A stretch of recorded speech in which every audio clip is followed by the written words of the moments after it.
Sigríður. Nú held ég að sé komin. Skúli. Já, Skúli. það hreyfist núna. Þuríður.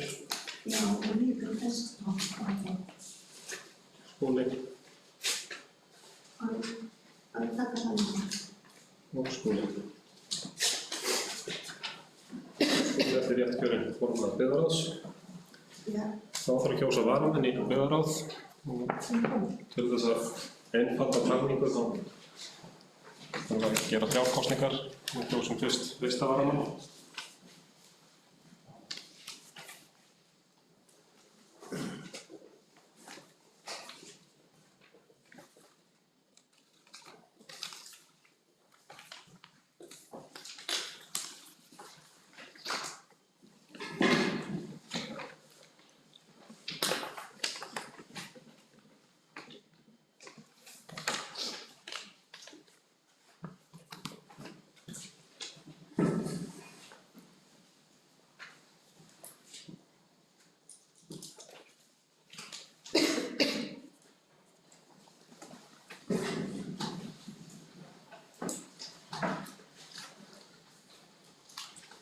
Ragnheiður Pálsdóttir. Ragnheiður. Ragnheiður. Einar. Ragnheiður. Ragnheiður. Og Ragnheiður. Það er því rétt kjörinn fyrsti varamaður í byggðarráð. Það var annar varamaður í byggðarráð.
Pálmi.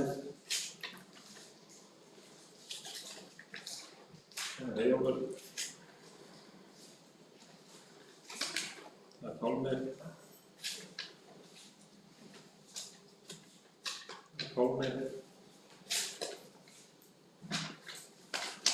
Pálmi. Pálmi. Pálmi þá rétt kjörinn annar varamaður í byggðarráð með 5 atkvæðum. Og þá var að lokum 3. varamaður í byggðarráð.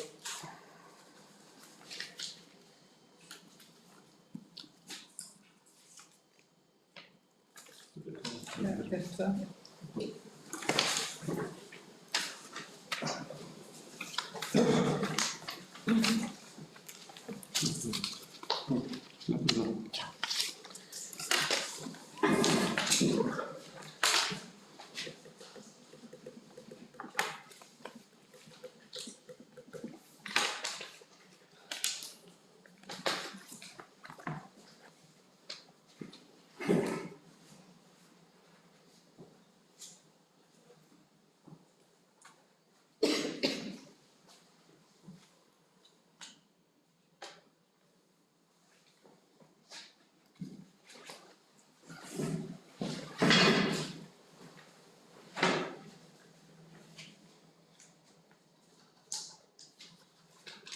Eyjólfur.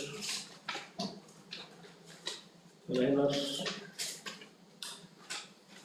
Einar. Eyjólfur.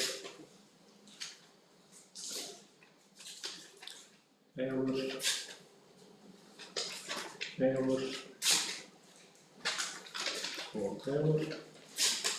Eyjólfur Bjarkjörinn 3. varamaður í byggðarráð. Þá er rétt að skila í Jón Skúli.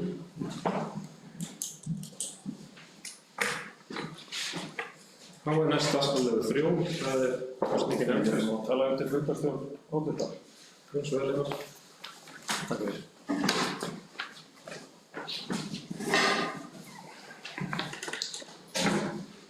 Oddviti, ágætu fundarmenn, þannig kannski ljósið þessara niðurstöðu.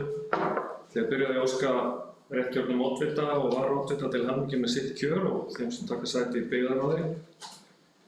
Ég var nú að viðurkenna að ég undirbý mig mjög vel fyrir þessa fundi og kom svona að þessum fundi með svona einhverjum vonum að þið hefðum kannski kjarki að hleypa mér og Pálma að þessu borði, en það er ekki og við raunarum með ólíkindum hvernig þetta er gert og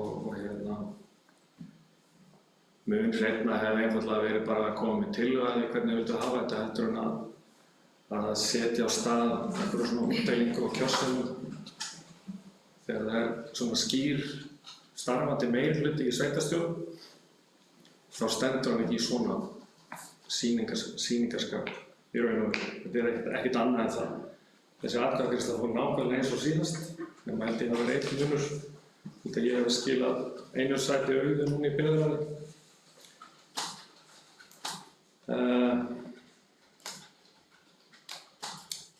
Ég held að þó ég hafi kannski á einhverju leyti grunað að þeir myndu gera þetta aftur svona, þá átti ég ekki vonaði með hvernig þetta er búið að gangi í vetur og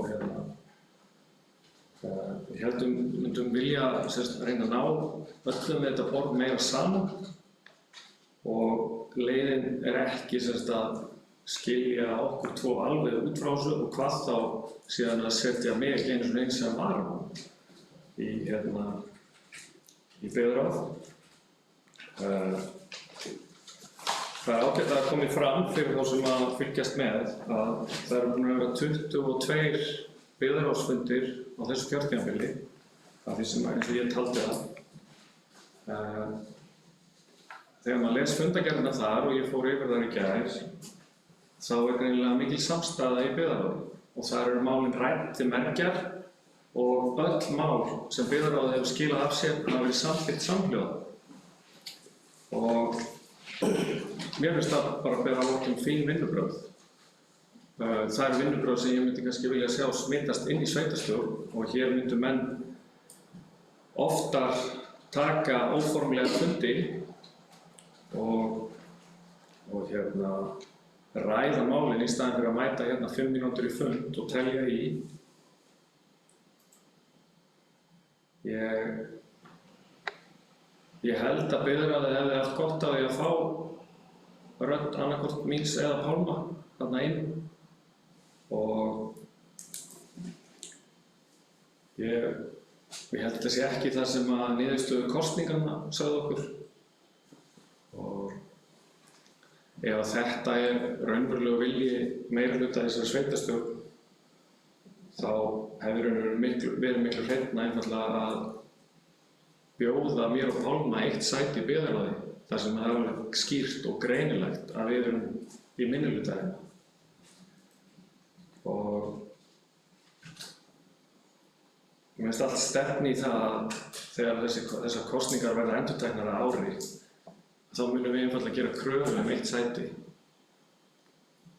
og við munum þá bara vera varamaður sá okkar sem kemst ekki í byggðarráð bara varamaður fyrir hinn út af því að það er algjörlega að vera að fara á svig við niðurstöður í persónukjöri sem voru viðhaldar hérna. En við erum samt við stýrið í þessu samfélagi næstu 3 árin og þið allavega næsta árið þangað til að við kjósum aftur. Ég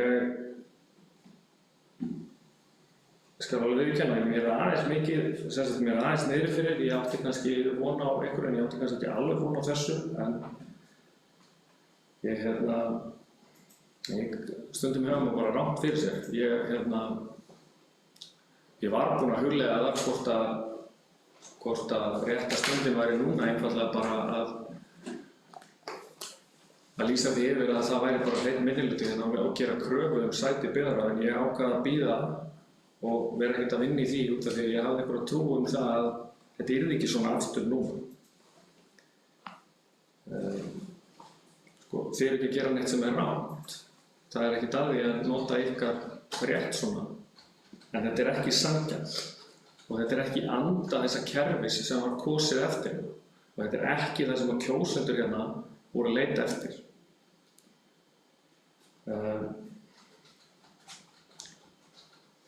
Það engin tilviljun að kosningarnar fóru eins og það fóru svona núna. Það bara þannig. Maður fær bara mikið að hugsa eftir þetta en það sem þetta gerði samt aftur og enn og aftur og það hafa sumir verið fúlir út í mig á síðasta ári fyrir að vera endalaust að töklast á því að mér finnist vera svona meirihluti við völd hérna og segja að það sé bara rangt hjá mér og svo framvegis. En þetta hérna gerði í rauninu ekkert annað en að staðfesta og að skilja mig síðan fyrir utan varamannastöðunar í Byggðarvegi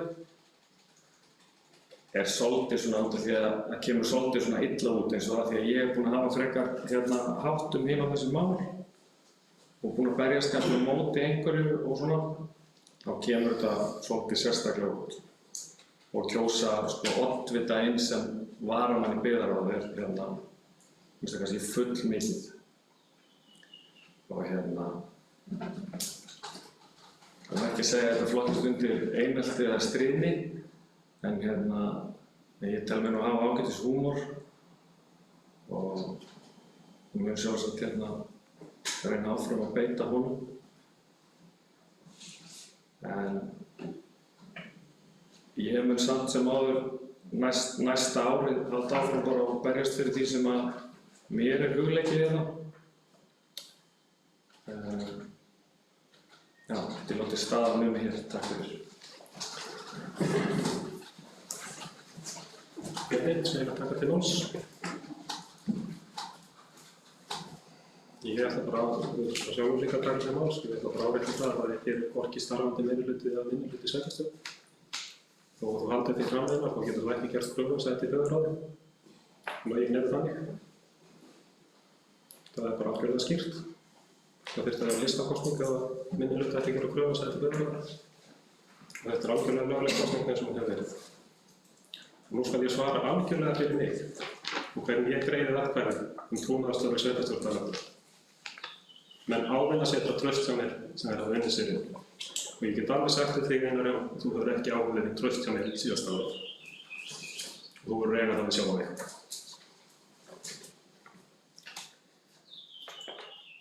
Þá næst dagskrárliður 3. Þegar kosningin endir samkvæmt A-hluta 38. grein samþykktar daglegar. Það þarf að kjósa fulltrúa Hjallskelnefnd Fellsstrandar í stað Rúnars Jónassonar á Valþóri, það sem bjó á Valþóri fluttur. Ég vilja taka til máls.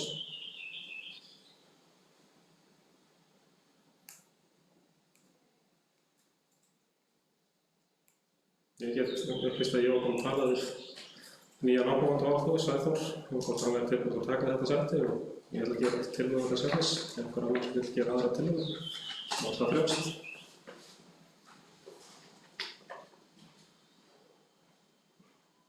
Þá gerir ég tillögu að Sæþór Kristinsson verði fulltrúi Hjallskelnefnd Fellsstrandar, þeir sem eru samþykkir því, gefum ekki. Sú tillaga er samþykkt með 6 atkvæðum. Björn fór Einar. Nú samþykkt náttúrulega breytum atkvæðum. Þá mál nr. 4.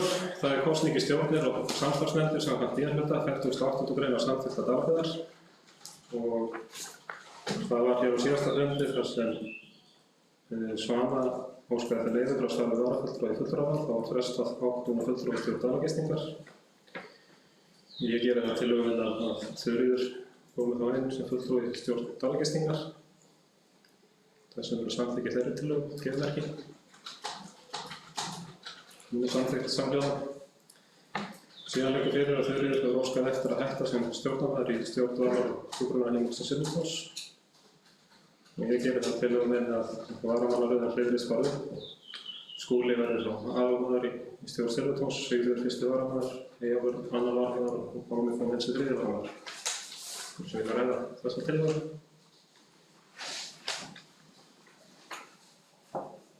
Svo er þetta hér að þessum við samþykki þessar tillögur gefið merki. Hún er samþykkt með öllum greiddum atkvæðum.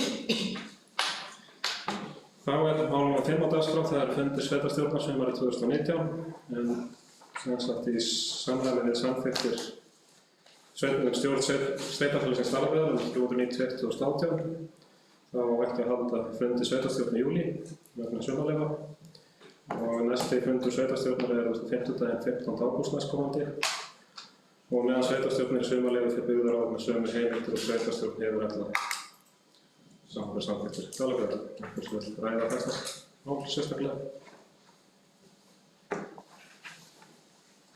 Það er ekki til að þessi tillaga verði borin undir atkvæði. Við sem samþykkir þessar tillögur gefið merki. Við erum samþykkt samhliða. Þá er hér mál nr. 6, það er samstarfsvettvangur sveitarfélaga fyrir heimsmarkmið og loftslagsmál.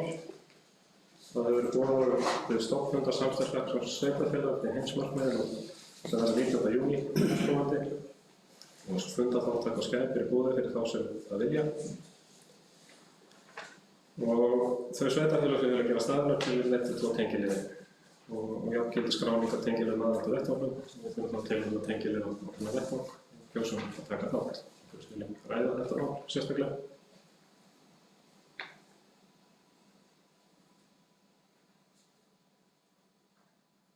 Taka til málskrifstofan og má gera tillögu því sem tengiliði fyrir Dalabyggðar. Ég geri það tillögu minna að Kristján Sturluson verður tengiliður Dalabyggðar að þessum vettvangi sem samþykkir því gefið. Það er samþykkt samhliða. Þá er næst mál nr. 7, það er umsókn um lóðir, Bakkahvammur 13, 15 og 17. Og það er umsókn frá Hrafnshóli um lóðirna 13, 15 og 17. Þetta er frá fundið byggðarráðs 23. maí. Og þar var samþykkt úthlutað lóðum til Hrafnshóls eftir skipulag verið staðfest og auglýst samkvæmt 9. grein reglu um úthlutun lóða í Dalabyggð og sveitarstjórn var staðfest að þessa ákvörðun byggðarráðs. Við vilja ræða þetta sérstaklega. Pálmi, okkur.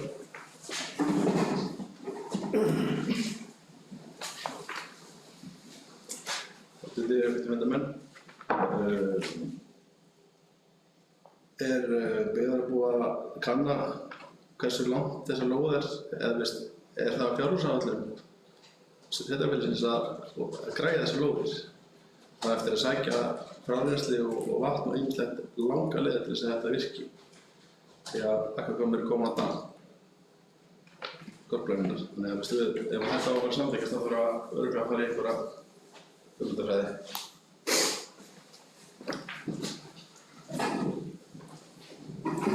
Ég vil taka til fólks.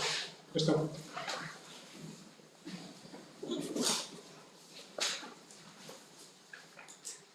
Það er rétt að þannig er ekki komin gata við þessar lóðir og þessar lóðirnar ekki opnar til í skipulagi.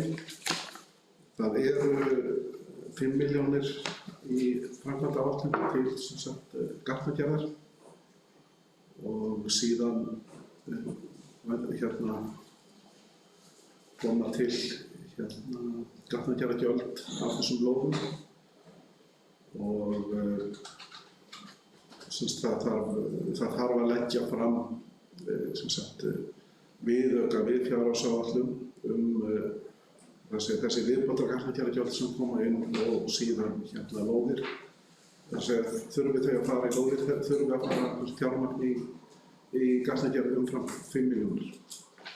Og það er ekki búið að gera kostnaðaráætlun hver þessi kostnaður verði og það fer náttúrulega líka svolítið eftir því hversu hratt lóðarhafi myndi raunverulega byggja hana upp. Því að við hefðum væntanlega fjármagn fyrir fyrsta húsið og síðan þyrfti koma hér inn til umfjöllunar viðauka hin húsin. Og eins og segi, það er ekki spurning hraða og spurning það með hverju gatnagerðargjöld koma yfir á móti kostnaði.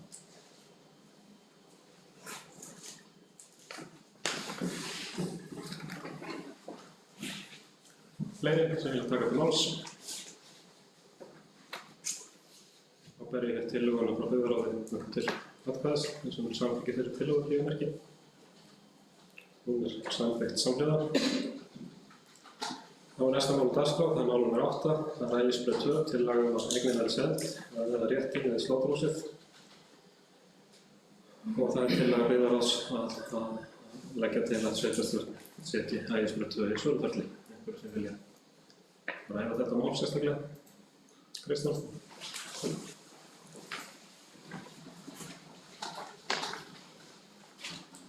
Já, þetta má að vissu leyti segja tengist því sem var kynnt hérna á síðasta sveitarstjórnarfundi. Segja áformum Fasteignafélagsins Hvamms að setja í söluferli eignina að Ægisbraut 4 sem er sláturhúsið. Eignin að Ægisbraut 2, hún mögulega myndi nýtast í tengslum við það hús, þannig að það er allavega til að það sé verið að setja húsið í, allavega bjóða það til sölu, mögulega í tengslum við þetta. Nú að öðru leyti má segja þetta hús að þetta er eign sem er ekki að nýtast sveitarfélaginu neitt og bara spurningum þó hún svona nokkurn veginn standi undir sér meðan að engar viðgerðir sérstaklega koma á þetta hús. En það fer að koma að því, kannski ekki endur á næsta ári en fljótlega. Þannig að þess vegna þetta gæti mögulega fallið saman við söluna á eignum Fasteignafélagsins Hvamms og þetta er eign sem að sveitarfélagið er ekki að nota fyrir sína starfsemi. Þar af leiðandi kom þetta til umræðu í byggðarráði á þeim forsendum. Fleiri sem vilja taka til máls? Einar.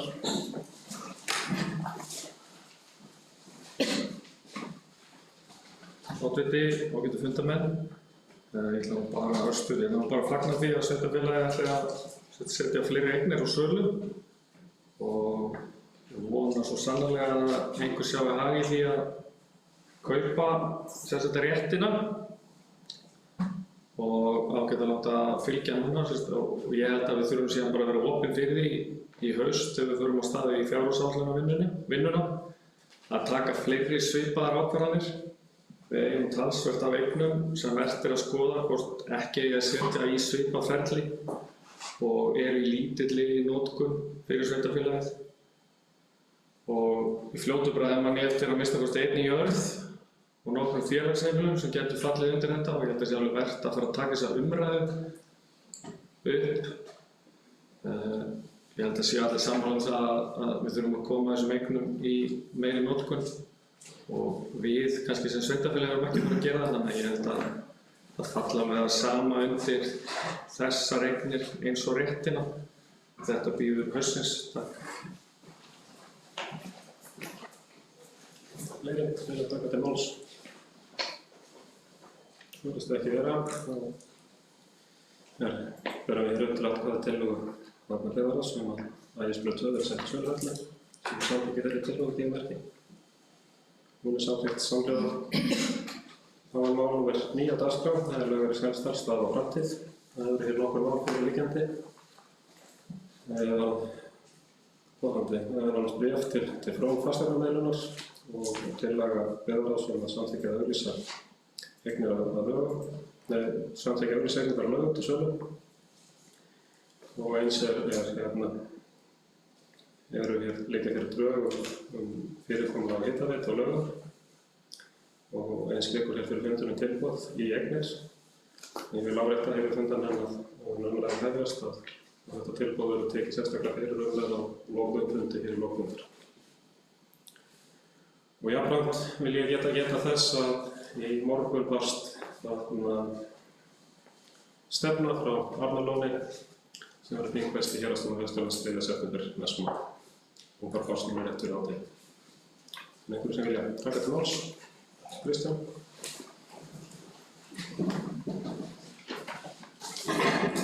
Já, mér langar góða fundarmenn, mér langar að segja aðeins frá viðræðum við meðeigenda okkar að Laugum.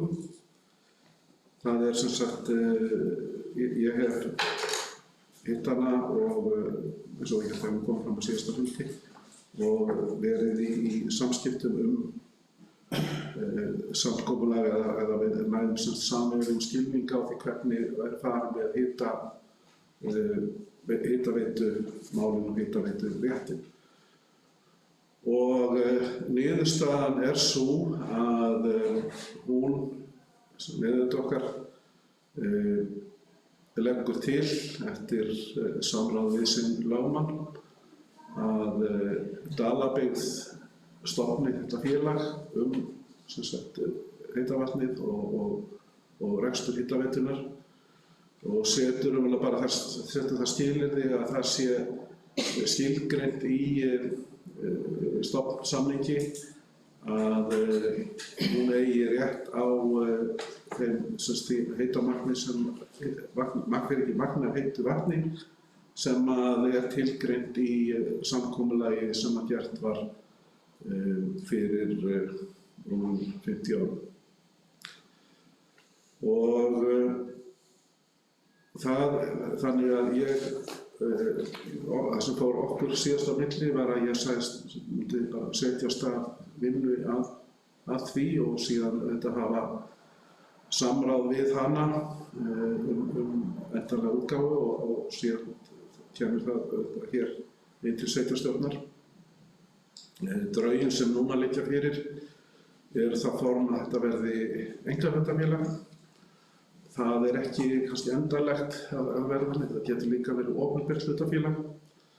En allavega félag sem yrði að fullu í eigu Dalabyggðar og svo spurningin framkvæmd hvort að það verði í stofnskrá félagsins hversu mikið var meðeigandi okkar á Laugum á rétt á eða hvort að félagið gerir bara bindandi samning við hana það afhending á því manni. Það sjálf sér bara útfærsla. En með þessu þá, með stofnun á svona lögaðila, þá allavega komin alveg skýr staða nýs eigenda að Laugum, valdi heitavatnið, að kaupa það og að svona félagið á skuldbundi til að veita þá þjónustu sem hann myndi gera samning og svo framvegis. Þannig að eins og það komin góður skilningur en þetta ennþá í vinnuferli í kringum þessi hvernig nákvæmlega best að útfæra þetta. En ég vildi óska eftir því að þetta lagt hér fram, líka bara til þess að sveitarstjórn geti gert athugasemdir við að þetta leið sem að sveitarstjórn hugnast ekki, það segja félag sem Dalabyggð á og sem að ber þá alfarið ábyrgð á þessu og síðan samningur eða stofnskrá ákvæði rétt meðeigenda okkar að heitavatni.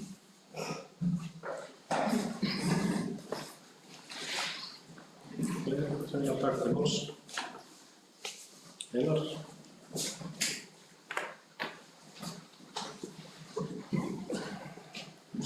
Forseti, ágætu fundarmenn. Kannski byrja á því að fagna því að málefni hitaveitunar séu að komast í svona einhverja fasta stöðu, þannig að þetta ætti ekki að flækjast fyrir væntanlegu söluferli, hvenær sem það kemst síðan aftur á stað, vonandi sem fyrst. Ég vil líka fagna því að það sé komið fram tilboð í þetta sem verður síðan rætt betur hérna síðar. En ég hins vegar get ekki annað en sett spurningamerki við að hvernig við ætlum að reyna að ljúka þessu sem á borðinu núna. Það er þá bæði þetta sem snýr að fasteignasölunni eða fasteignamiðluninni Frón og svo náttúrulega upplýsti oddviti það að Arnarnes er búið að stefna Dalabyggð sem að mun þá væntanlega gerast í september, ef mig minnir, hann sagði það. Þannig að þá erum við komin inn í haustið með þetta. Það er kannski aðeins að gera máli mínu þetta uppgjör við fasteignasalann eða þessar kröfur. Það var samþykkt hér á síðasta fundi að fela sveitarstjóra og lögmanni að svara framkomnum kröfum frá Frón fasteignamiðlunum og nú liggur það bréf fyrir í gögnum málsins. Þar er þessum kröfum hafnað og vísað í samning milli Frón og Dalabyggðar þess efnis. Ég verð að segja, fyrir mitt álit, þó ég get ekki að sjálfsögðu fallist á það að þessi borgur söluþóknun fyrir eitthvað sem er ekki selt, þá finnst mér samt alveg augljóst að eitthvað skuldum við viðkomandi aðila. Ég veit ekkert hvað það er mikið. Ég talaði fyrir því á síðasta fundi að það hefði bara haft samband við hann og málin rætt, kanna hvað verður á bak við þessar kröfur. En nú er þetta bara í þessu ferli og það er allt í lagi. Því miður þá er eins og þetta er að þróast, þá er þetta mörguleyti farið að líkjast máli sem við tökum fyrir og eftir úrvinnslugjald bifreiða. Þá á ég við að þó að við sem erum núna í sveitarstjórn höfum ekki stofnað til einhvers samkomulags eða viðskiptasambands við Frón fasteignamiðlun á sínum tíma, þá erum við samt bundin af fyrri ákvörðunum sveitarstjórna og við erum að vinna út frá því. Þessi samningar sem vísað er í á milli Dalabyggðar og Frón eru ég rendi allavega yfir þetta, fekk að sjá þetta og þetta eru einfaldir staðlaðir samningar. Ég hefði haldið að þeir væri ekki það flóknir að það væri hægt að sjá út úr þeim hvort að einhverjar kröfur, hlutar eða allar eigi einhvern rétt á sér. Eftir að hafa rennt yfir þetta svona á hundavaði í gærkvöldi er alveg klárt að við skuldum í það minnsta einhver svona stöðluð gjöld. Það er bara alveg skýrt samkvæmt þessu. Þannig að samkvæmt þessu bréfi sem liggur núna frá lögmanninum þar sem við ætlum að hafna öllum kröfum og segja þær rangar og tilhæfulausar er að mínu mati of harkalegt orðalag. Aðalega bara það er ekki rétt. Við getum ekki hafnað þessu öllu. Við erum bara með undirskrifaða samninga sem segja þótt þessi ekki stórar upphæðir. Þá bara þurfum við að borga það. Það er allavega alveg skýrt og ég verð þá bara leiðréttur ef þetta er rangt hjá mér. Ég hef reyndar líka talað fyrir því að prófa svona aðra nálgun og einfaldlega bara fá kannski nánari upplýsingar svona án þess að vera með lögfræðinginn alltaf í þessu. Það má taka upp símann eða senda tölvupóst og leita frekari upplýsingar til dæmis hjá fyrrverandi sveitarstjóra eða fyrrverandi oddvita eða jafnvel fasteignasalanum sjálfum. Við vitum ekkert hvað býður bakvið. Kannski er einhverjar beiðnir sem við vitum ekki sem fóru gegnum samskipti fyrir sveitarstjóra og fasteignasala einhver verk. Það væri allavega tilvalið að allavega koma því í ljós hvort það sé nokkuð svoleiðis. Ég get alveg sagt að hér að mér finnst frekar erfitt og ég mun alveg ekki samþykkja það að auglýsa þessar eignir núna á þessum tímapunkti þegar allt þetta liggur yfir. Ég held að það mun einfaldlega bara flækja í raun og veru ótrúlega flókið mál enn frekar. Ég held að það væri vænlegra fyrir okkur að hingra með það, að auglýsa það og vinna málið aðeins lengra. Það er nú þau orð hafa verið notuð hérna af aðilum við þetta borð að þurfi stundum að fara varlega í þeim ákvörðunum, sérstaklega stórum ákvörðunum Ég held að þetta sé ein af þeim. Ég er ekki viss að það þjóni okkar hagsmunum best að fara strax á stað núna og auglýsa þegar við erum inn í þessu ferli. En það breytir því ekki heldur og ég hef ekkert farið lengt með það að það hefur ekki verið neitt leyndarmál í langa tíma að ég vilja selja þessar eignir. En ég veit líka að við tókum við ákveðnu búi og við verðum að virða það og vinna einhvern veginn eins og við getum best út úr því. Og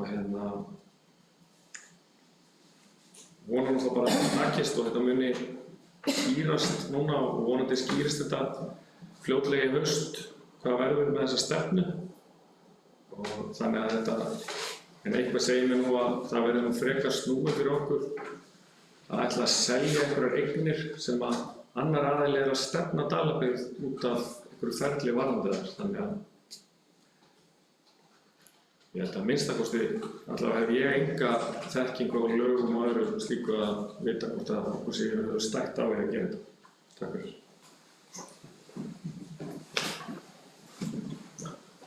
Einhvern sem vilja taka til máls? Skúli?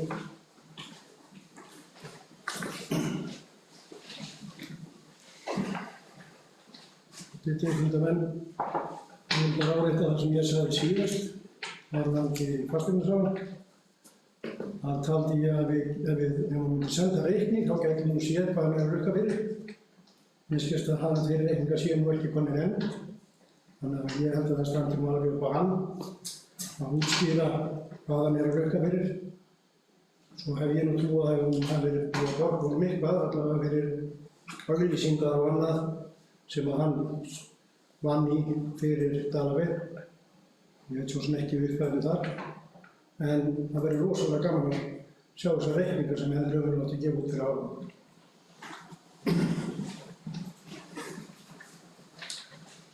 Fleiri sem vilja taka til máls? Kristján?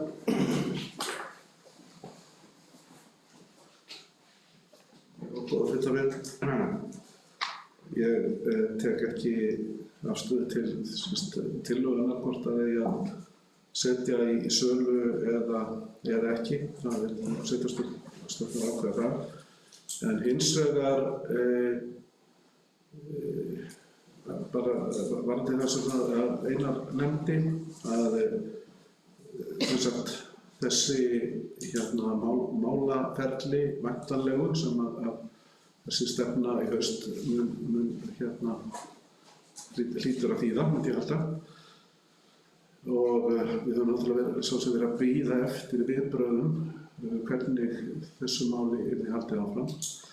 Það í sjálfu sér þarf ekki að hafa áhrif á söluna því að tilboðsgjafinn á sínum tíma með erindum sem að kemur í mars, frekar en febrúar, þá segir hann sér frá því að hann sé kaupandi en gerir hins vegar áskilur sér rétt til þess að gera kröfur bætur.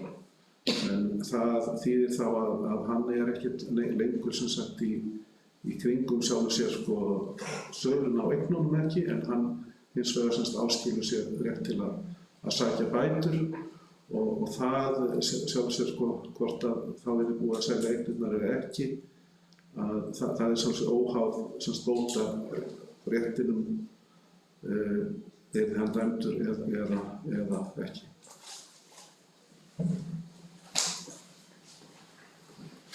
Fleiri sem vilja taka til máls? Einar?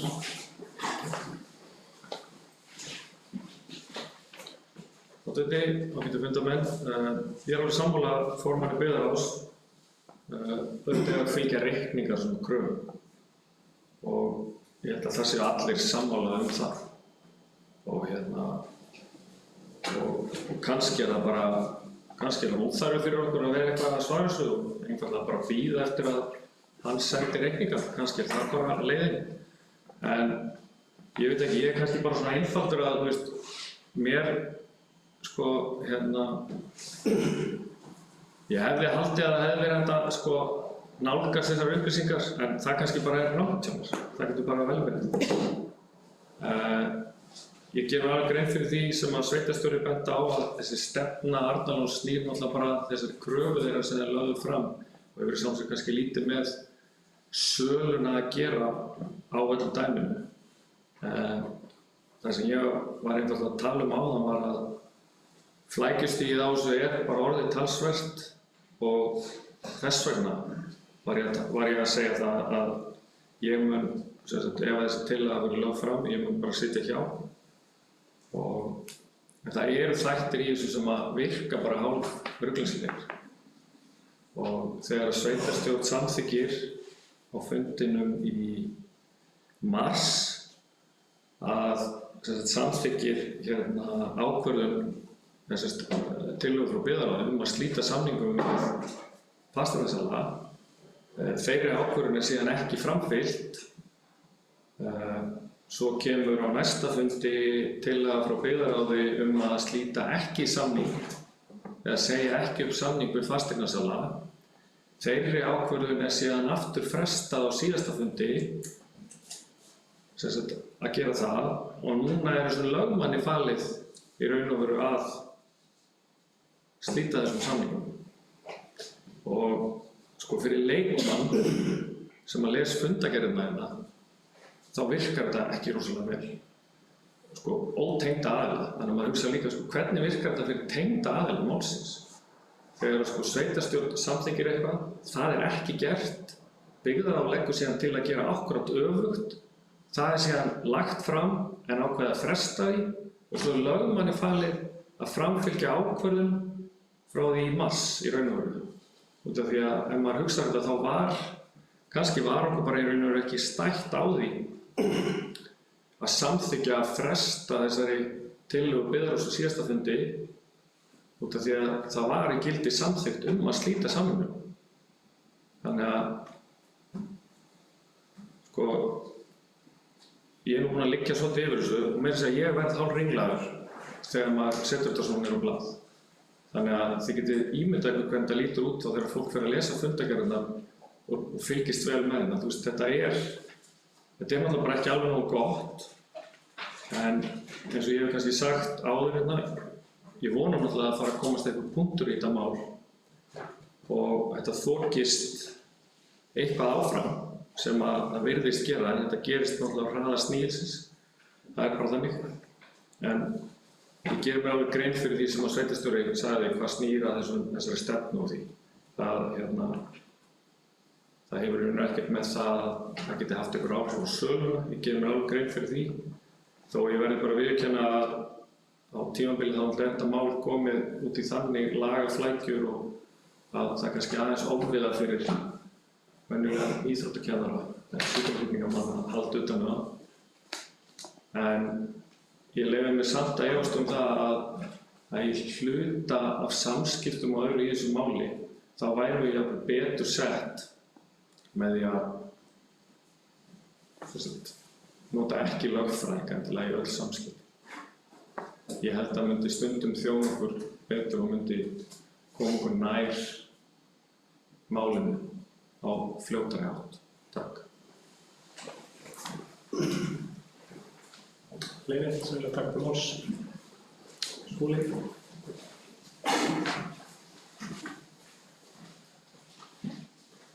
Einar taldi að hann væri kannski svolítið einfaldur. Ég held bara það geti kannski alveg verið. Það skilja það ekki að þegar menn sendi ekki reikninga og það komið 6 mánuðir síðan voru settar innheimtukröfur í banka,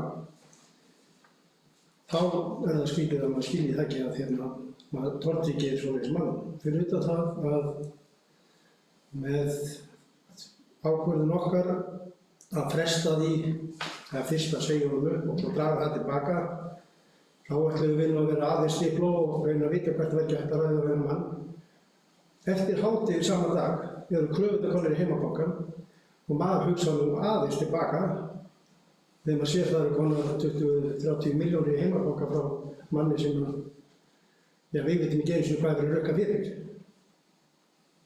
Bara svo að þeir sem eru að horfa á og hafa ekki alveg skilning, þá lítur þetta allavega svona út fyrir mér.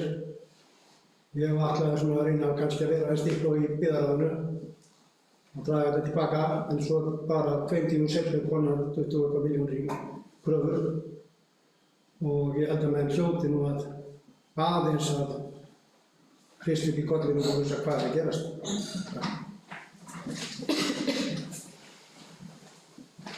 Fleiri vilja taka til máls?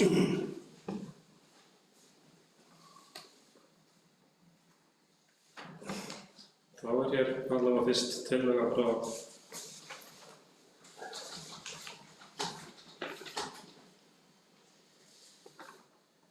það er tillaga að Byggðarráð leggur til að sveitarstjórn með eignir sem eru til sölu á lögum verði auglýstar. Ég vil ræða þá tillögu sérstaklega. Það verðist að gera. Já, Skúli.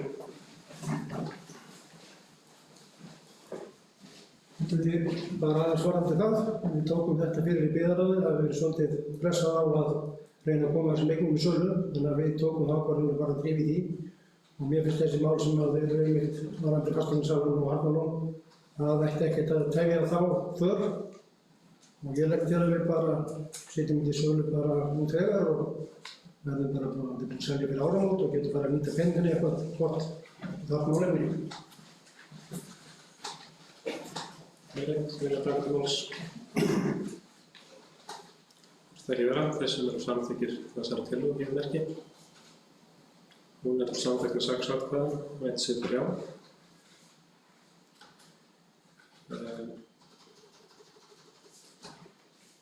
Samræður varðandi stofnun hitaveitu, þær eru ennþá á umræðustigi og við verðum ekki til sem þarf að taka til afstöðu til. Og við þurfum að taka staðfesta hérna ákvörðun Byggðarráðs að lögmaður sjá samskiptið frá fasteignamiðlunni í samræmi við samþykkt sveitarstjórn sem var bókað, þess að ég ræða þá tillögu sérstaklega. Það virðist ekki vera þeir sem samþykkir því að lögmaður sjá samskiptið frá fasteignamiðlunni fyrir hönd Garðabæjar og þeir sem eru á móti sitja við báðir hjá. Með samþykkni 5 atkvæðum og 2 sitja hjá. Þá frestum við umræðum þennan lið þar til lok fundar. Það var næsta dagskrármálum 10, það er ungmenna tómstundabúðir. Ég veit að Einar Jónsson eftir þessu mál á dagskrá, sem skal gefa honum orðið. Óttiti, fundamenn, já, það er rétt. Ég vildi bara koma og segja nokkur orð, fyrst að það eru þessi tímamót. Það er ekki oft sem að svona starfsemi úr héraði. Ég ætla bara að fara yfir það í nokkrum orðum yfir þetta frábæra starf sem hefur verið unnið inn á Laugum í ungmenna tómstundabúðunum á Laugum síðustu 14 ár. En það var sem sagt 17. janúar 2005 sem fyrsti hópur 9. bekkinga kom að Laugum og frá þeim degi hafa rúmlega 25.000 ungmenni komið á Laugar í fjölbreytta, faglega og ótrúlega skemmtilega dagskrá með sínum jafningjum. Og þess ber að geta og halda á lofti að allan þennan tíma hefur verið blátt bann við farsímanotkun í tómstundabúðunum.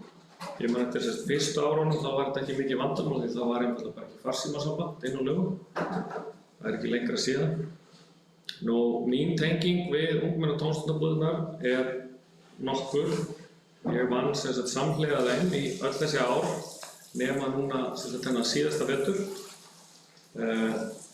Ég vann nokkra klukkutíma hjá þeim fyrir mjög mörgum árum, svona í einhverjum forföllum.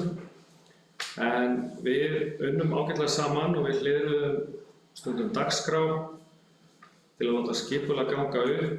Ég kannski hafði sund þegar ég hafði að gera eitthvað annað, þannig að þau getur notað salinn og svo hliðruðu þau tilbaka. Þetta gekk mjög vel. Að fá að fylgjast með starfinu hjá Önnu Möggu og Jörgen. Öll þessi ára eru búin að vera ákveðin forréttindi. Áður en þau komu þá var ég 1 í 2 ár inn á Laugum og með bara baðvörn með mér og við vorum þar og svona hvort öðru sögur. Og þetta er búið að vera ótrúlega skemmtilegt. Anna Magga og Jörgen og allt þetta starfsfólk eru ótrúlega kraftmikil, metnaðargjörn og reyndum frábæri vinnu með ungmennum. Og svo má ekki gleyma öllu hínu sem þau og fleiri starfsmenn ungmenna- og tómstundabúðanna gerðu fyrir okkar samfélag. Bara til að nefna eitthvað þá voru badmintonæfingar, alls konar uppákomur. Þau hafa oft boðið heima laugum í eitt og annað, en kannski það sem stendur upp úr stofnun skátafélagsins Stíganna, sem má eiginlega með beinum mætti rekja til Önnumöggu. Fáir staðir á landinu, ef einhverjir, ég hef þetta ekki alveg fast sko, eru með aðra eins þátttöku í skátastarfi með að fjölda barna á viðkomandi stað. Ég nokkuð viss það að Dalirnir eiga eftir að sakna ungmenna- og tómstundabúðanna, en það kemur eitthvað annað í staðinn á laugum. Þessi staður hefur bara upp á svo mikið að bjóða að hann mun toga til sín eitthvað gott. Ég hafði hugsað mér að leggja til svona eina tillögu sem að fyrir fundinn, sem svona hálfgerð þakkartillaga, en ég held að sé bara gott að þakka stundum fyrir, opinberlega fyrir svona hluti, en hún hljómar svona: Sveitarstjórn Dalabyggðar þakkar starfsfólki ungmenna- og tómstundabúðanna á Laugum fyrir frábært starf, Ungmennafélagi Íslands fyrir samstarfið, sérstakar þakkir frá Anna Margrét Tómasdóttir og Jörgen Nílsson fyrir áralangt framlag til barna- og ungmennastarfs í Dalabyggð. Takk fyrir.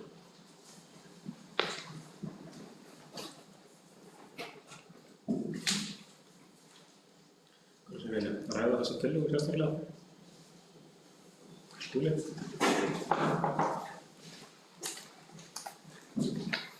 Bara svo þessum tímum bara aðeins varðandi þessu orðans Einars, ég bara tek heilshugar undir þau. Og bara flott framtaka, sýna maður staklæti og óska þeim bara velfarnaðar á nýjum stað. Við höfum allt gott skilið.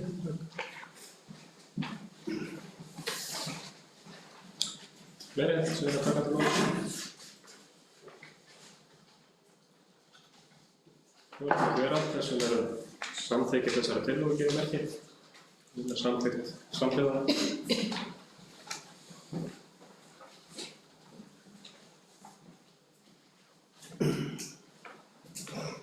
Þá er hér næst á dagskrá mál nr. 11, það er úrvinnslugjald vegna bifreiða. Þetta er mál sem kemur frá fundi byggðarráðs 7. júní síðastliðinn.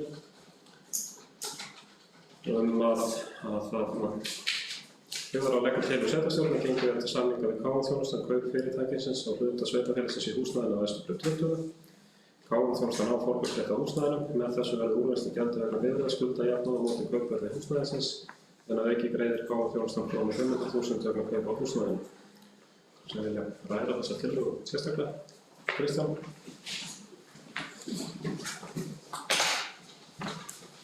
Já, þetta er góður fundamenn. Það fór fram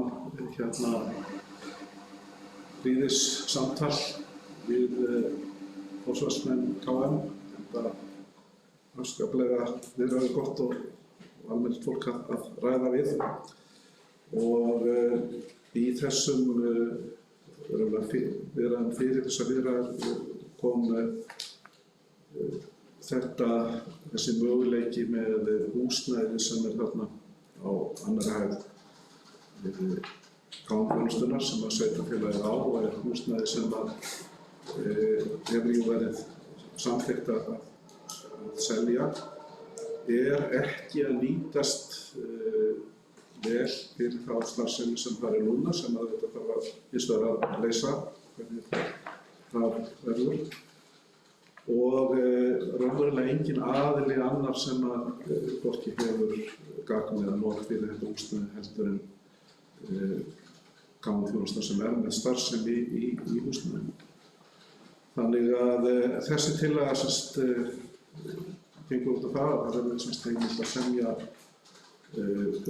sölu á þessu húsnæði sem þeir hvort sem eigi að forkaupsrétta, og það myndi þá leysa líka þessi mál vegna úrvinnslugjalds sem þess að því yrði þá bara skuldajafnað og síðan að því að þetta er vísu húsnæði sem er erfitt að setja svona nákvæman verðið á, en en hann alveg eitthvað hærri heldur en þessi óvissugjöld sem þarna erum að ræða, þannig að þá kemur þarna greiðsla til, milligreiðsla til. En þetta sem sagt leysir máli varðandi húsnæðið, þar segja varðandi eignarhald dvalarbyggðar á húsnæði sem illsennilegt. Það hentar líka KM að fá þetta húsnæði og leysir það fram þessar deilur sem hefur verið með varðandi uppgjör á þessum óvissugjöldum.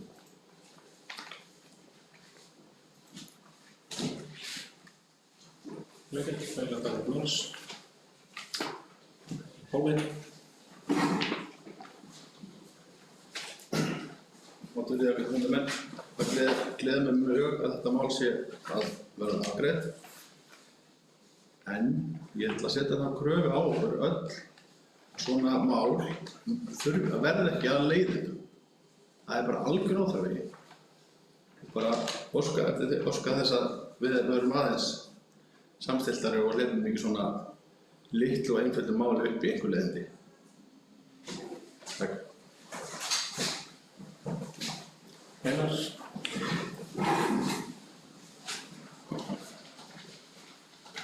Góðir, og getur fundað með sammála, Pálma.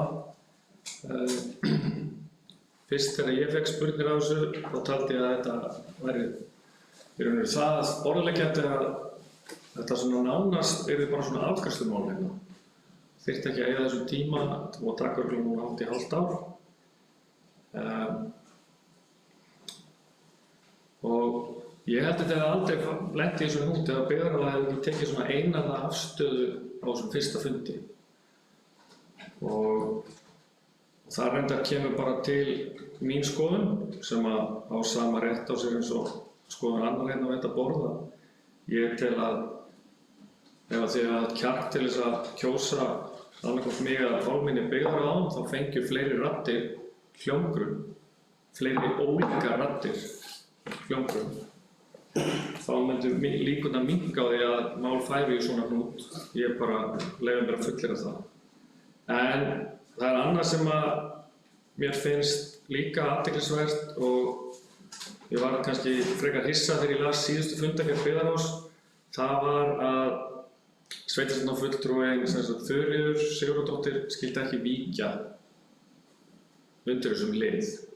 Þegar maður skoðar málið ofan í kjölinn þá svolítið sérstakt þó að sé ekkert í einhverjum sveitarstjórnarlögum eða reglum okkar hér sem segja eigi að víkja. En að vera með svona mikla tengingu við eitthvað mál, að var unnið á viðkomandi vinnustað í rúmlega 12 ár af þessum 16, þá sko, það bara í rauninu miklu betra út á við að maður segir sig frá svona málum. Og þá staðfestum við það að það sé opin og gagnsæð stjórnsýsla hérna og það sé ákveðin lína bara sem við förum ekki yfir. Auðvitað höfum við sjálf val þetta og það að sé þetta gera þá kröfu að fólk víki, það þarf að vera ansi mikil tenging. En kannski bara fólk hérna á þetta borð sem bara finnst þetta ekki næg tenging við mál, þannig að fólk hérna sé bara alveg rétt eftir að vera í þessu. En ég myndi sko hvetja viðkomandi sveitarstjórnarfulltrúa til þess að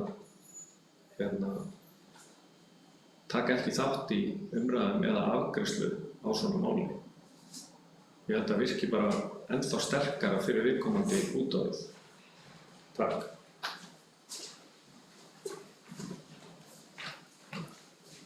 Sennilega takk fyrir oss, Skúli.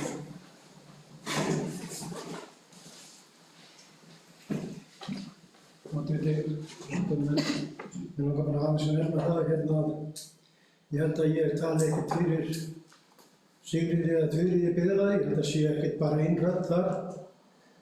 Það er ekkert aðravísi ólíkar raddir þó að Pálmi eða Einar kæru inn í byggðarlag, held ég. Það er bara fleiri raddir eða öðruvísi. En ég held að raddirnar okkar sem í byggðarlag sé allar ólíkar. Og við ræðum okkur yfir því á niðurstöðum. Og ég ætla að segja, skil ekki alveg hvað við erum að tala um að þetta er eitthvað leiðindamál. Oft þarf bara að ræða mál oftar en einu sinni, oftar en tvisvar og meira svo oftar en þrisvar til þess að ná niðurstöðu. Þannig að ég ætla ekki að sitja undir því að við séum ein rödd, allavega tala ég fyrir mig í byggðarráði og við ætla líka heldur ekki að samþykkja það að ég hef orðið var við eitthvað að þetta sé eitthvað leiðindamál.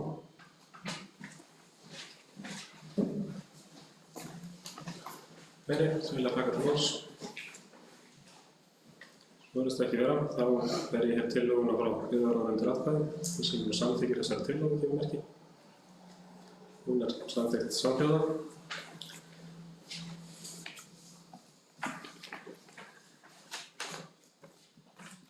Þá er næsta mál á dagskrá, það er mál dagskrálið 12, það er samningur byggðarsamlag vegna slökkviliðsstjóra.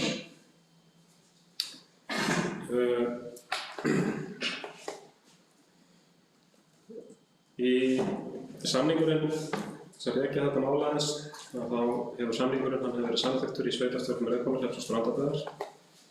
Sveitarstjórn Strandabyggðar bókaði eftirfarandi samninginn, stofnsamningur brunavarna Dala, Reykhóla og Strandabyggðar, framkom athugasemd að hafa varastjórn í samningnum og ítrekar sveitarstjórn það. Einnig áréttar sveitarstjórn fyrri athugasemd varðandi kostnaðarskiptingu og leggur áherslu á að kostnaðarskipting miðist við a. Grunnupphæð 1 milljón á sveitarfélag og hlutfallsgreiðslu. Sveitarstjóra falið að ganga frá samningi með þessum formerkjum. Og hér liggur fyrir tillaga sveitarstjórn Dalabyggðar fellst á þær breytingar sem sveitarstjórn Strandabyggðar leggur til náist samkomulag um það. Sveitarstjórn samþykkir samninginn og biður sveitarstjóra að ganga frá það. Einhverjir sem vilja ræða þetta mál sérstaklega? Kristján? Já, og stundum með þessi samningur er búin að vera að liggja fyrir alllengi. Hefur komið til umræðu í byggðarráði, hefur fundarflokknum hingað inn í sveitarstjórn og verið kynntur. Og við erum mjög góðum með slökkviliðsstjórann, við erum komið til starfa. Og í sjálfu sér þessi ábending varastjórn sem hefur ekki komið áður, hún er sjálfsögð ágætt og einfalt mál að laga það. Hins vegar varðandi kostnaðarskiptinguna að þá kom þetta til umræðu á fyrri stigum að kostnaðarskiptingin ætti að vera ekki eingöngu þannig eins og alltaf hefur verið gengið út frá að það væri svo sama eins og með byggingarfulltrúa og skipulagsfulltrúa. Það notað íbúafjöldi og fasteignamat til að reikna út framlög. Heldur líka að það þetta grunnframlag og ég, eins og ég skilði líka byggðarráði frá, ég sem sér fjælst á það en það er út fyrir Dalabyggð að það sé þetta grunnframlag af þess að við greiðum jú hæsta framlag en síðan var Reykhólahreppur ekki sammála þannig að sjálfsög var það ekki lengur inn í drögunum en núna óskar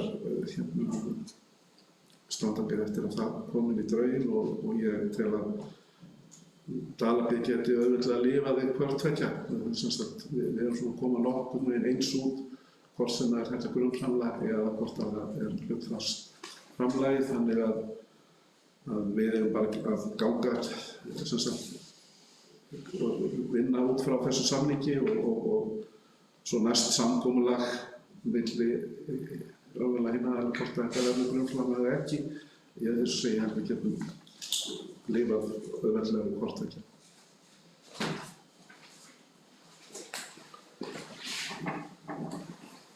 Fleiri sem vilja taka til máls?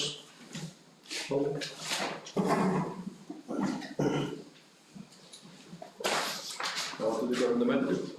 Ég alveg að þetta skuli vera í höfn með slökkviliðsstjóra. Ég sé það aðeins íta á hann og heyrum maður ræddur í þetta samfélaginu að hann sé farin að vinna eða hafinn starfa.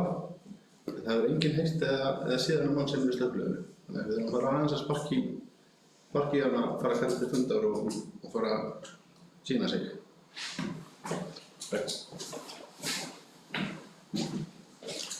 Fleiri sem vilja taka til máls? Kristján?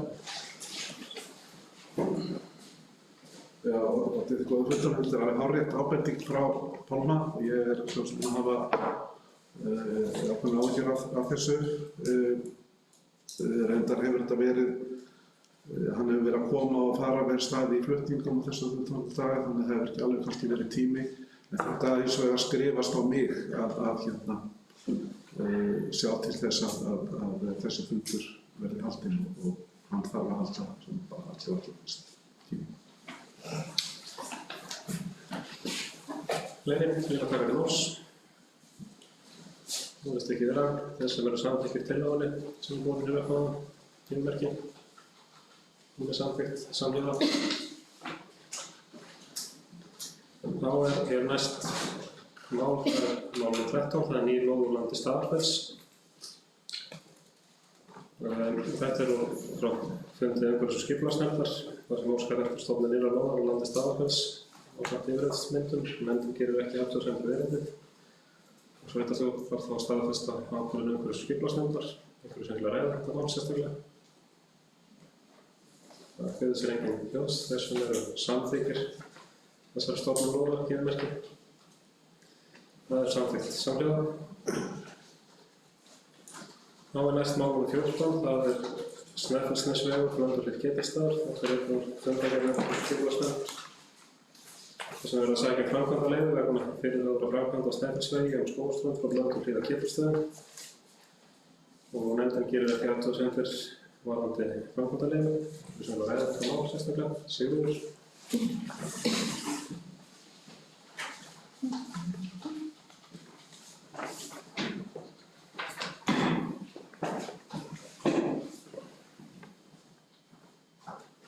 Oddviti, fundarmenn. Ég ger nú svo sem ekki neina athugasemd við framkvæmdaleyfi og ég hef svo sem lengi sagt að ég þekki fyrir hvern kílómetri sem er lagður bundnu slitlagi í Dalabyggð, en það er kannski viss vonbrigði samt að það eigi ekki að fara lengra og það hefði nú verið ánægjulegt að sjá skraumina sem er nú kannski sérstaklega hættuleg og hálfgerð umferðar öngþveiti á núna, að það yrði kannski spýtt í lónum eða gera eitthvað þar. En í greinargerðinni með framkvæmdaáætluninni frá Vegagerðinni, sem var í fundagögnum, kemur meðal annars fram að markmiðið sé að vinna á rykmengun við þessa bæi í Hörðudal, auk þess að auka umferðaröryggi. En rykmengun er alveg sérstaklega mikil núna og sérstaklega kannski á þessum vegum þar sem umferð er mjög mikil. Við erum þess að rykmörkin ganga hérna yfir bæina í sveitum, fleiri bara kílómetra yfir. Og það er bara allt í ryki og við getum rétt ímyndað ykkur þegar við erum út á Skógarströnd þar sem það er bara bíll við bíl.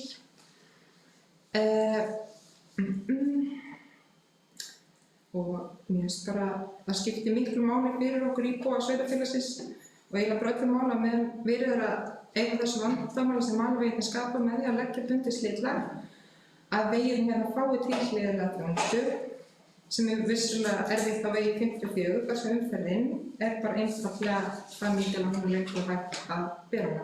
Og þá er ég svo sem bara að tala að það sé haflað og það sé góð sumar og vetrarþjónusta og það sé ríkbundið og að veginni verði ekki svona alltaf inn á milli. Það er reyndar bara með ólíkindum í Dalabyggð hvað við höfum í rauninni verið aftarlega á meðan í áætlunum í gegnum tíðina þrátt fyrir að vera með þessa staðsetningu og mikilvægu tengingu við aðra landshluta. Það er að tala Vestfjarðaveginn og það veginn Skógarströnd, tenginguna við Snæfellsnesið. Og það er náttúrulega eins og ég hef sagt áður, það er bara ótrúlegt frá að segja að nánast engin sveitarfélög á landinu eru í jafn slæmum málum eða með jafn hátt hlutfall lélegra mannlega og í Dalabyggð. Og annan hættulegasta veg Vesturlands sem er Snæfellsnesvegurinn, stofnvegurinn Skógarströnd. Síðasta haust þá sendum við umsögn og við Einar og Kristján fórum á fund hjá Samgöngu- og umhverfisnefnd sem var, held ég, bara ágætlega gagnlegur fundur þannig. En ég myndi nú bara fá einhverja heimsókn til okkar í Dalabyggð. Mér finnst það mjög mikilvægt að sveitarstjórn muni fá fund með samgönguráðherra og vegamálastjóra og þingmenn Norðvesturkjördæmis til að bara ræða þá brýnu nauðsyn og þörf á úrbótum á vegakerfinu í Dalabyggð. En Auk þess vil ég kannski bara leggja til að sveitarstjórn ítreki bókun frá því á októberfundi samgöngur í sveitarfélaginu, auk umsagnar sem var send inn vegna samgönguáætlunar. Já, hún á í sjálfu sér alveg jafn mikið við í dag og þá og gefur bara góða sýn á ástand vegakerfisins í sveitarfélaginu.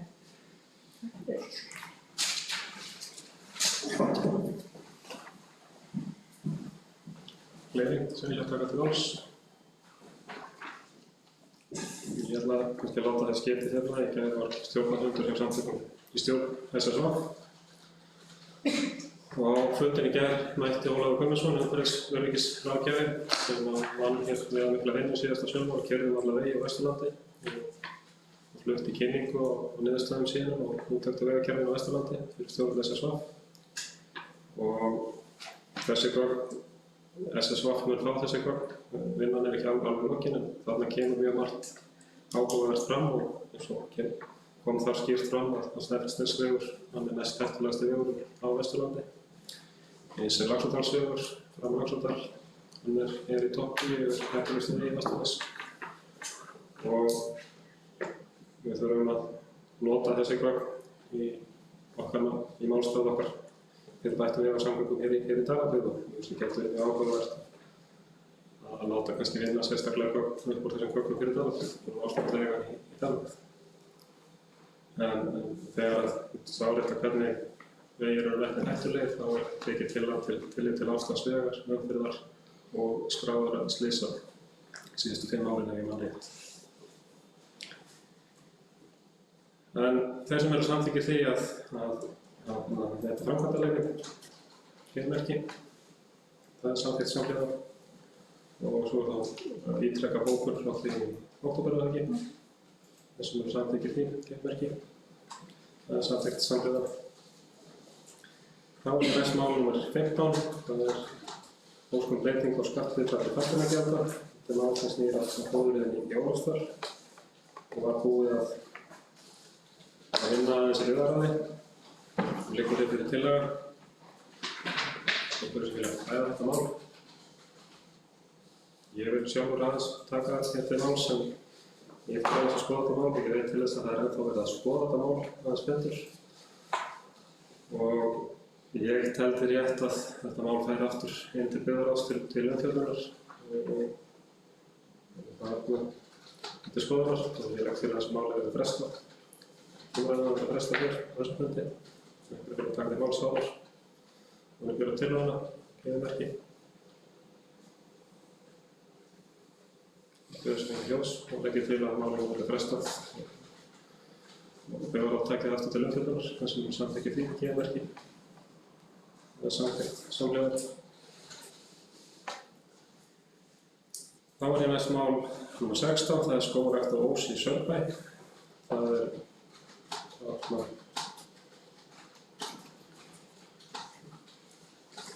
óskaði eftir framkvæmdarleyfi skógrækt á Ós í Saurbæ.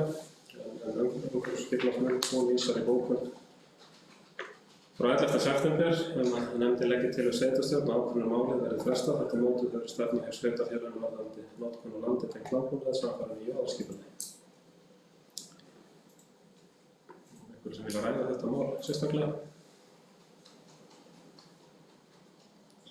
Vegur sér engin hljóðs, þá þurfum við að fara að staðfesta bókun eða ákvörðun umhverfisskipulagsnefndar sem samþykkir henni, gefið merki. Það samhliða. Og þá næst mál nr. 17, það deiliskipulag Hvammar. Það þarf að auglýsa nýtt deiliskipulag. Það liggur hér fyrir að sveitarstjórn þarf að ákveða að samþykkja auglýsingu frá nýju deiliskipulagi fyrir Hvammar. Einhverju sem ræða þetta mál sérstaklega. Þessi engin hljóðs, þessum samþykkir því að það auglýsa nýtt deiliskipulag fyrir Hvammar, gefið merki. Það samþykkt samhliða.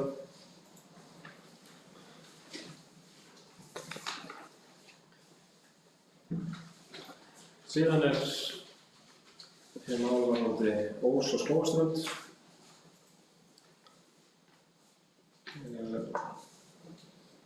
Það þarf að bóka breytingu á aðalskipulagi. Það er svohljóðandi: Sveitarstjórn samþykkir breytingu á aðalskipulagi Dalabyggðar samkvæmt uppdrætti landbúnaðar dagsett 5. febrúar 2019.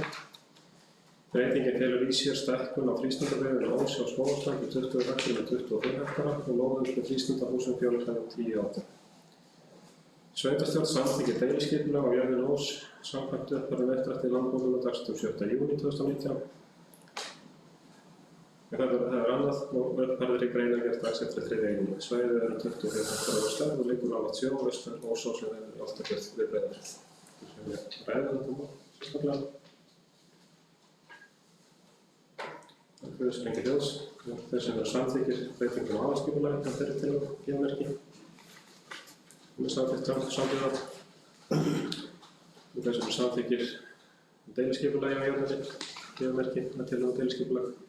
Hún er samþykkt samhliða. Þá er það næst mál nr. 19. Það er vindorkugarður við Hróneyjarstaði. En það hefur borist erindi frá hagsmunaaðilum vegna skipulags- og matslýsinga vegna vindorkugarðs. Í bréfinu er farið fram á frestun auglýsingar skipulags- og matslýsingar vegna vindorkuvirkjunar á Hróneyjarstöðum. Og nefndin hvetur hagsmunaaðila og aðra íbúa til að koma með athugasemdir við skipulags- og matslýsingu fyrir 18. júní næstkomandi og nefndin leggur bréf til sveitarstjórnar samráð við haft íbúa og gerði þeim samskiptaáætlun eftir umhverfis- og skipulagsnefnd. Það liggur einnig fyrir bréf frá hagsmunaaðilum. Einhverjum sem vilja ræða þetta mál sérstaklega? Einar?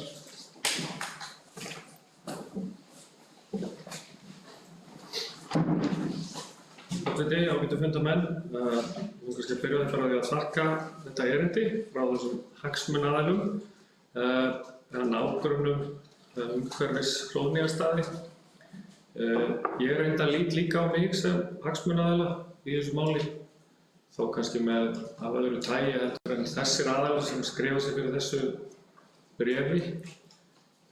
Kannski tvítengt, það eru hagsmunir í þessu fyrir mig sem sveitarstjórnarmann að taka á þessu máli bara eins og öðrum, að vera opinn og veita sömu þjónustu hagsmunaaðilunum sem og þessum framkvæmdaaðilum og liðka fyrir báðum aðilum eins og hægt er. Nú sem íbúi í Dalabyggð þá hef ég líka umtalsverða hagsmuni á því að þetta mikla mál, sem þetta rafmagnsframleiðsla með því að beisla vind, nái fram að ganga. Hvort sem að það verður á Hróneyjarstöðum, Sólheimum eða annar staðar í nágrenni Dalabyggðar eða á Íslandi öllu ef að því er að skipta. Bara sú staðreynd að slík framkvæmd mun betur tryggja raforkuöryggi Dalabyggðar, svo ég tala nú ekki hvað svona framkvæmdir gætu mögulega gert fyrir svona samfélag eins og okkar, þá er alveg ljóst að það eru gríðarlegir hagsmunir í húfi á alveg ofboðslega breiðu sviði. Ég var nú kannski, mér fannst þetta fínt bréf frá þeim, ég var kannski fyrir vonbrigðum með þessar undirstrikuðu línur í bréfinu. Með leyfi oddvita, ef að önnur þeirra hljómar svona, á þeim tæpu 2 árum sem liðin eru síðan þetta byrjaði, hefur sveitarstjórn ekki í eitt einasta skipti sett sig í samband við íbúa og hagsmunaaðila að eigin frumkvæði. Það er vissulega rétt að þessi sveitarstjórn hefur ekki haft beint frumkvæði í þessu máli með þeim hætti sem þarna er vísað til, enda hefur hún að mínu mati engar forsendur til þess. Ennþá. Málið er ennþá töluvert frá því að komast á það stig. Umhverfis- og skipulagsnefnd hefur borið þungan að þessu máli hingað til og gert það bara mjög vel að mínu mati. Sveitarstjórn hefur aukið upplýsingastreymi í málinu og haft fresti rýmri, svo eitthvað sé nefnt. Og ég tel að með fundi sem hluti þessara hagsmunaaðila sat með núverandi allri sveitarstjórn 27. nóvember síðastliðinn hafi þessi sveitarstjórn sýnt að hagsmunaaðilar hafa gott aðgengi með sína hlið inn í stjórnsýsluna þar sem að hagsmunir eru gríðarmiklir fyrir alla þessa ólíku hópa. Ég get reynda bara að tala fyrir mig en ég tel mig og sveitarstjórn á þessum tímapunkti vera að vinna málið eins og best er hægt fyrir alla hagsmunaaðila. Og það er vert að halda því á lofti að það má með mjög einföldum hætti rökstyðja það að allir íbúar Dalabyggðar séu beinir hagsmunaaðilar að þessu tröllvaxna máli sem verður reyndar mjög líklega verkefni einhverjar annarra sveitarstjórnar að sigla í höfn en þeirra sem situr við þetta borð. En eins og áður sagði, þá finnst mér bara frábært að aðilar sem tengja stölunum, hvort sem þeir eiga lögheimili hér eða ekki, sendi inn svona erindi og ég er algjörlega sammála þessari ályktun sem kemur frá umhverfis- og skipulagsnefnd og ég held að það haldi bara málið áfram í sínu góða farvegi. Takk.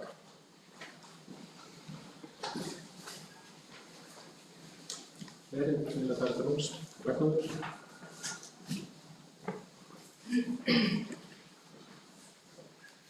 Ótrúlega sveitarstjórnarmenn. Ég vil bara taka undir með Einari, hann reifar þetta ágætlega. Þetta er verkefni sem er unnið í mörgum lotum. Við erum ekki nærri hálfnuð með að vinna þetta, það er hægt að stoppa á hvaða stigi málsins sem er ef okkur hugnast ekki að halda áfram.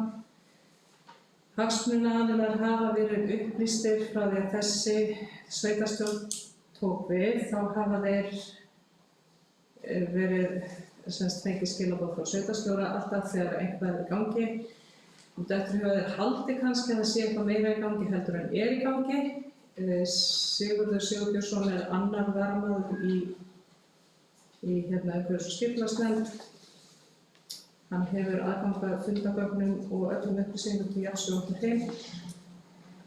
Ég held samt að þegar þetta lýsingarferli er búið, þá væri kannski bara sniðugt að koma einhverju frá okkur sem að væri svolítið upplýsandi það hvað búið er að gera, hvað er framundan. En ég held að það sé ekki réttur tímapunktur akkurat í dag, en það gæti orðið kannski með haustinu. Ég veit ekki alveg hvað ég ætla að segja mér þetta. Takk fyrir mig.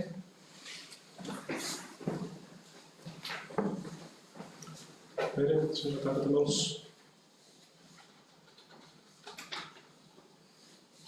Ég ætla að leggja hér fram tillögu að sveitarstjórn samþykkja fresta aftur tímaramma til að koma athugasemdir um hálfa mánuð, fram í byrjun júlí næstkomandi og jafnframt að sveitarstjóra verði falið að svara bréfum frá hagsmunaaðilum. Við sem vilja ræða þessa tillögu. Við sem ekki hljóðs. Við sem samþykkja þessari tillögu gefum ekki. Hún er samhljóða. Þá var skráning 20 á dagskrá, það er skráning á nýrri landteikni fasteignaskrá, það er krítilega breytt. Og þetta er sem sagt stað frá umhverfis- og skipulagsnefnd, þetta er bara skráning á nýrri landteikni fasteignaskrá, þetta er ræða þetta mál sérstaklega. Við sem engin hljóðs, þeir sem eru samþykkir þessu gefum ekki. Það er samþykkt samhljóða. Þá eru hér fundargerðir til staðfestingar. Það er fyrst fundargerð menningarmálanefndar Dvalarbyggðar frá 7. mars. Þetta er fundargerð sem gleymdist að setja á dagskrá sveitarstjórnarfundar. Það var á 2 mál til dagskrá. Einhver sem vill ræða þessa fundargerð sérstaklega. Það virðist engin hljóðs, þeir sem eru samþykkir þessari fundargerð gefur merki. Hún er samþykkt samhljóða. Þá er dagskrárliður 22, það er fundargerð Eiríksstaðanefndar. Það er fundargerð frá 8. maí síðastliðinn sem er lagður fram. Kristján.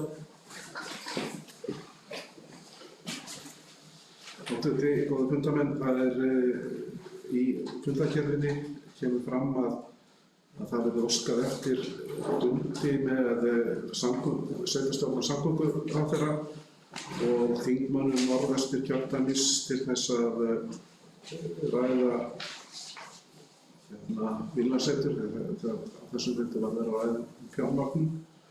Og ég sagði semst á fundinum að ég myndi ekki ganga í það að fá þessa fundi fyrir en að þetta væri búið að fara hér í sveitarstjórn og sveitarstjórn vissi á þessu og jafnframt er þetta fundir sem að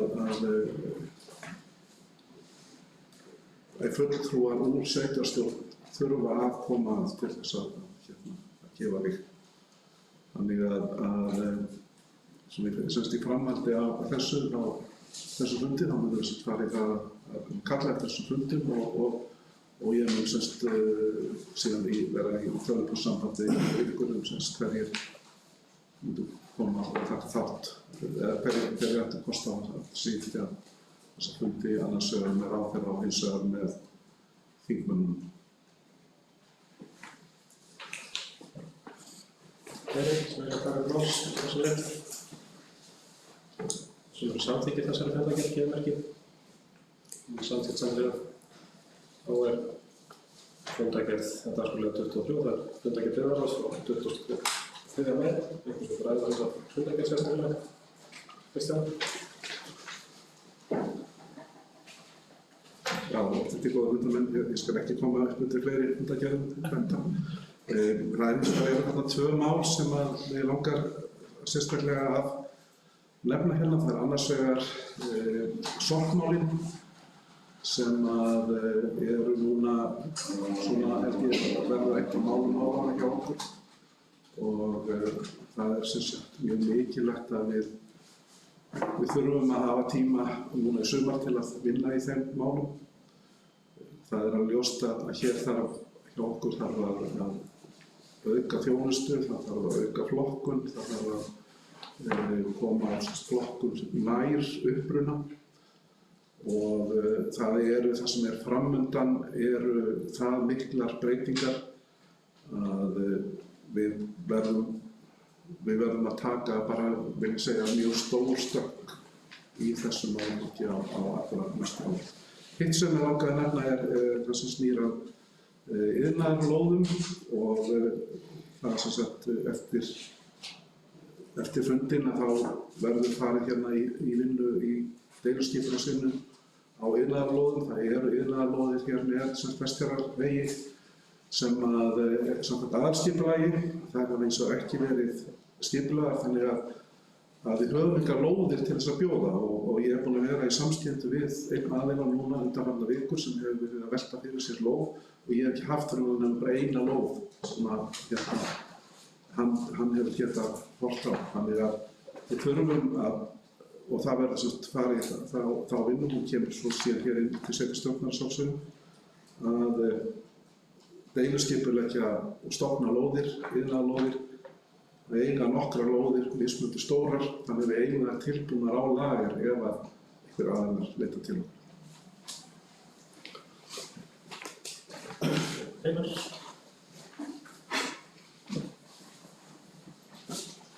Ágætu fundarmenn.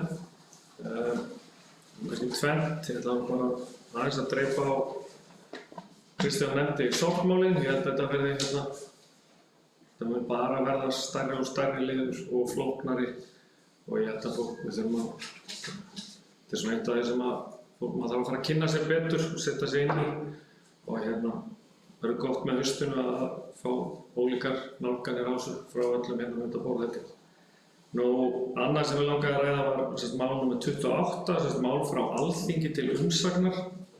Þetta kemur annað slagið hérna inn á borð okkar og ég verð að játa að ég tel mig ekki oft geta tjáð mig þennan fjölda mála sem kemur eða þá að setja mig inn í þessa lagabálka og ýmislegt sem við eigum að hafa, veita umsögn eða ef við kjósum það.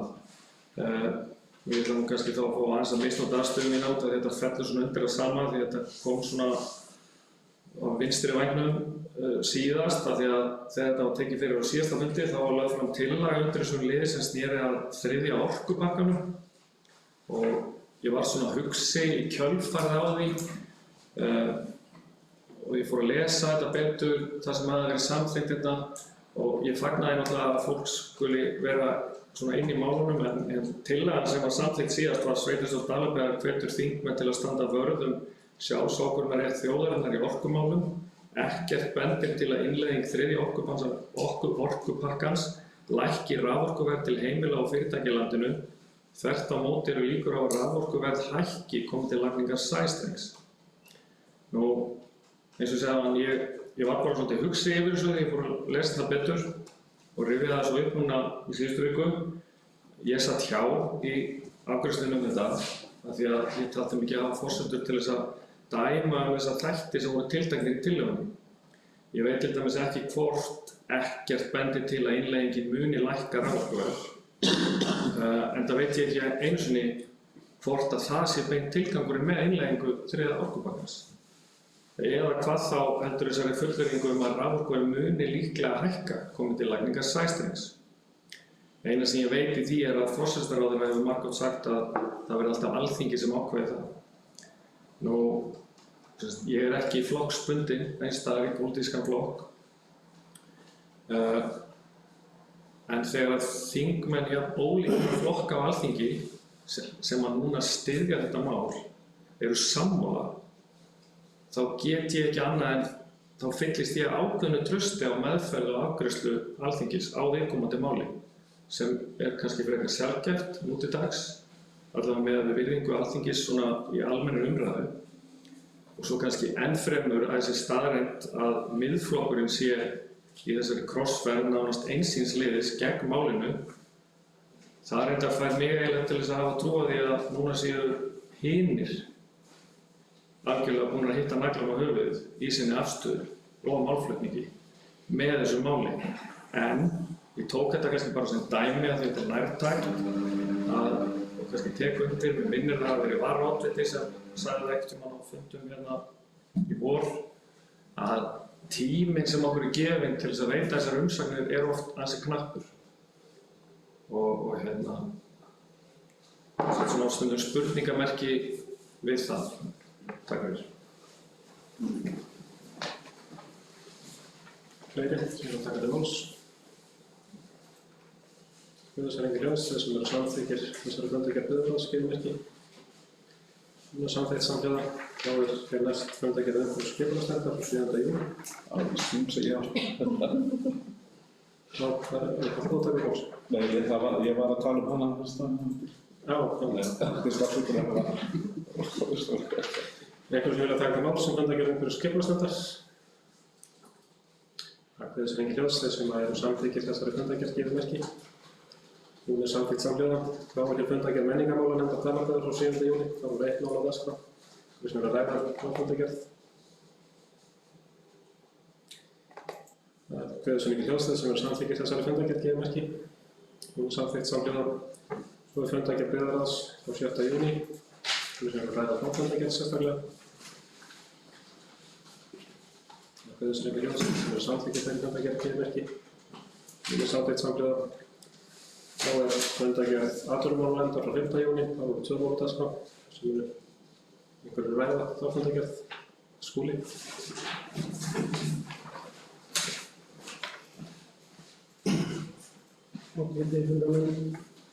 Aðeins varðandi þessa fundargerð. Ég sé þarna í lið 2 málefni fyrirtækja í Dalabyggð. Ég vil bara fagna því ef að þetta verður niðurstaðan að fyrirtæki verður kölluð inn á atvinnumálanefnd og fengur upplýsingar fyrirtækin. Það dásamlegt. Þannig að ég vil bara þakka formanni í atvinnumálanefndar fyrir að stíga þetta skref og vona að verði framhald á þessu.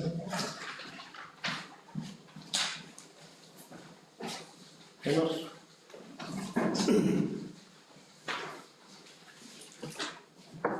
Oddviti, ágætu fundarmenn.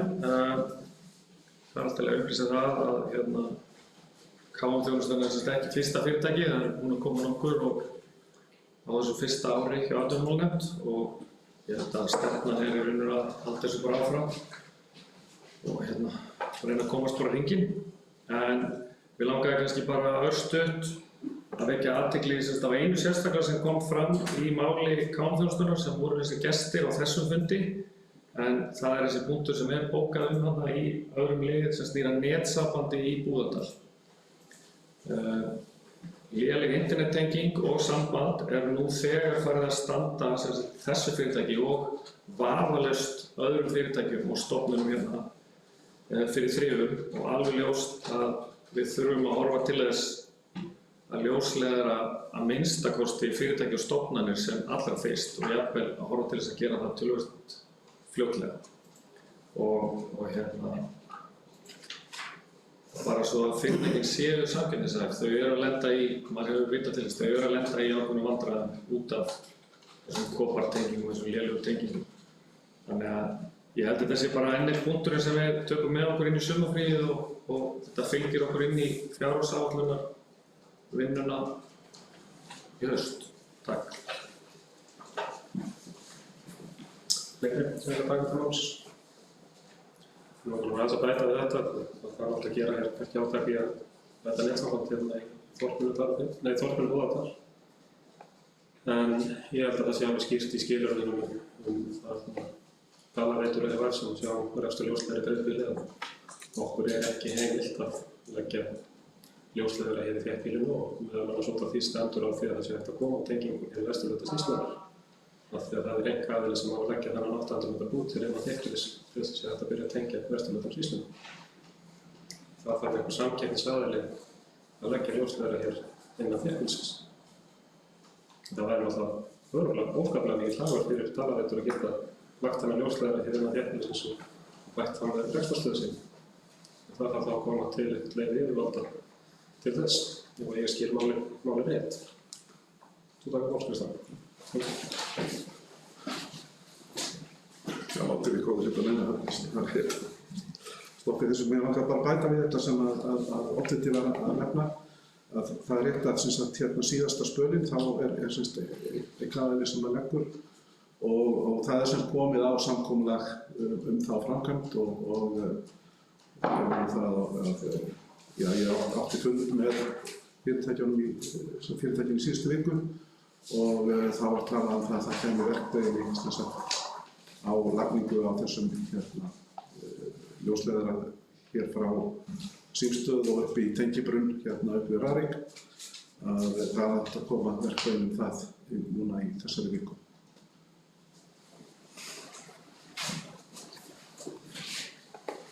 Fleiri sem vilja taka til máls undir þessari fundargerð? Venjulega bjóðast þeir sem samþykkir þessari fundargerð að máli nefndar viðmerking samþykkt samhliða. Þá er fundargerð til kynningar. Það er fundargerð Sambands íslenskra sveitarfélaga 29. maí kynningar. Við viljum ræða það sérstaklega. Svo er fundargerð aðalfundar veiðifélags Laxdæla lagð fram til kynningar. Svo vill ræða þá fundargerð. Svo eru hér mál til kynningar. Það er staða kjarasamninga 2019 en kjaradeilur Sambands íslenskra sveitarfélaga annars vegar Eflingar og starfsgreinasamband þess að við erum vísað til ríkisstjórnarseðil og lagt fram til kynningar. Svo er hér líka til kynningar aðalfund Landskerfis bókasafna á ársreikningi 2018. Svo vil ræða það. Þessi ringiljós. Svo er mál 32, það er fundarboð á að nota rómverskar tölur. 34. landsþing Sambands íslenskra sveitarfélaga. Það verður haldið 7. september næstkomandi. Við höfum þegar í gildi hver eru fulltrúar Dalabyggðar, það getur bregðast að því. Svo við ræðum þetta sérstaklega. Það er þessi ringiljós. Og svo er það skýrsla frá sveitarstjóra. Það er fram til kynningar. Þá stoppum við eiginlega áréttaði við upptökuna næstu og reglulegi sveitarstjórnarfundur er fimmtudaginn 15. ágúst næstkomandi og við óskum bara sveitarstjórnarfundur sumarleyfis. En við stoppum þá núna upptöku, hljóðupptöku og myndupptöku og lokum fundi til þess að fjalla tilboð það voru stefnir og lögur.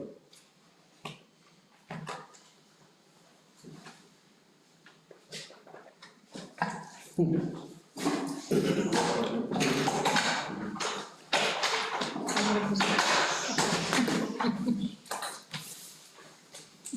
er 40 sekúndur að slökkva.